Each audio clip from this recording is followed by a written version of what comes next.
Burger خریدنے سے بہتر ہے کہ صدر کے فٹ پاتھ سے ایک پرانی کتاب خریدو، یعنی تعلیم پر توجہ دے۔ 80 سال کی عمر میں پی ایچ ڈی کی ڈگری حاصل کر کے نوجوانوں کے لیے ایک مثال قائم کرنے والے پروفیسر عثمانی صاحب ہمارے ساتھ موجود ہیں۔ آئیے ان سے جانتے ہیں ان کا یہ سفر کیسا رہا، کیا مشکلات آئیں اور یہ کیسے ثابت قدم رہے۔ میرے والد MBBS ڈاکٹر تھے، ساتھ میں انہوں نے باقاعدہ یہ جو مدارس کی 8 سالہ ڈگری ہوتی ہے عالم دین ہونے کی، باقاعدہ وہ بھی حاصل کی، اور وہ انہوں نے 60 سال کی عمر میں حاصل کی، جبکہ 22 سال کی عمر میں انہوں نے MBBS کیا تھا۔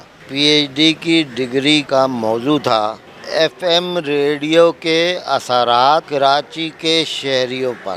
دوسرا یہ ہے کہ یہ میں نے اس لیے چوز کیا کیونکہ میں ایک باقاعدہ اردو یونیورسٹی میں پڑھاتا تھا کہ یہ وہ مخصوص اور چھوٹا سا آلہ ہے جو اس وقت لوگوں کے ہر ایک کی جیب میں موجود ہے اور افورڈیبل ہے۔ اس سے عجیب و غریب قسم کے نتائج نکلے۔ خواتین اور بچوں میں خاص طور سے انٹرٹینمنٹ کی جو رجحانات ہیں وہ بہت زیادہ معلوم ہوئے کہ لوگ رات کے وقت خاص طور سے اپنی عام زندگی سے تھک ہار کے جب گھر پہنچتے ہیں تو وہ اسے استعمال کرتے ہیں۔ اس وقت کراچی شہر میں ہیلتھ کے حوالے سے ایک FM ریڈیو موجود ہے، ٹریفک کے حوالے سے موجود ہے، لوگوں کو بقیہ معلومات، انفارمیشن، ایجوکیشن اور انٹرٹینمنٹ، یہ جو 3 بنیادی اصول ہیں صحافت کی پہنچانے کے یا کمیونیکیشن کرنے کے، ان تینوں کے اوپر ہمارے یہاں FM ریڈیو موجود ہے۔ اور پولیس والوں نے جو قائم کیا ہوا تھا اس کے ذریعے سے آپ کو اس وقت بھی بتایا جا سکتا ہے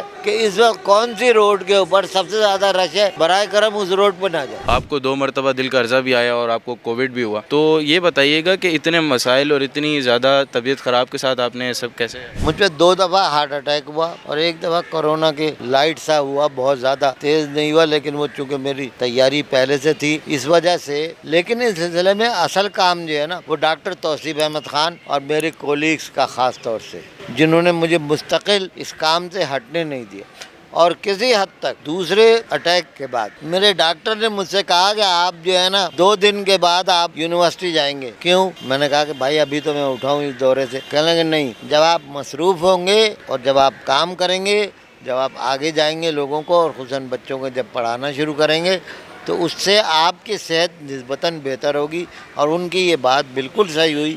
میں نے تیسرے یا چوتھے دن دوبارہ سے پڑھانا شروع کر دیا۔ سر بتائیے گا، آپ نے ہر ایک ایج گروپ کے لوگوں کے لیے آپ ایک مثال بن چکے ہیں، تو یہ بتائیے گا کہ آپ کوئی میسیج دینا چاہیں گے نوجوانوں کے لیے؟ دیکھیے، اس وقت ہمارے نوجوانوں کا مسئلہ یہ ہے کہ وہ انگریزی فوڈ پر زیادہ توجہ دیتے ہیں اور مہنگے سے مہنگے فوڈ کے اوپر وہ سینکڑوں روپے خرچ کرتے ہیں، لیکن فٹ پاتھ سے 20 روپے کی کتاب نہیں خریدتے یا کسی لائبریری سے نہیں خریدتے، اور جن لائبریریوں اور اسکولوں میں وہ موجود ہیں وہاں جانے کی کوشش نہیں کرتے۔ یہ وہ بنیادی مسئلہ ہے۔ جب ہمارے نوجوان تعلیم کی طرف متوجہ ہوگا تو بالآخر اس کی ترقی ہوگی، اور ترقی کے نتیجے میں صرف تعلیمی ترقی نہیں ہوگی بلکہ اس کی معاشی ترقی بھی ہوگی۔ یہ ہے وہ بنیادی چیز۔ لہذا تعلیم کے بغیر کوئی قوم ترقی نہیں کر سکتی۔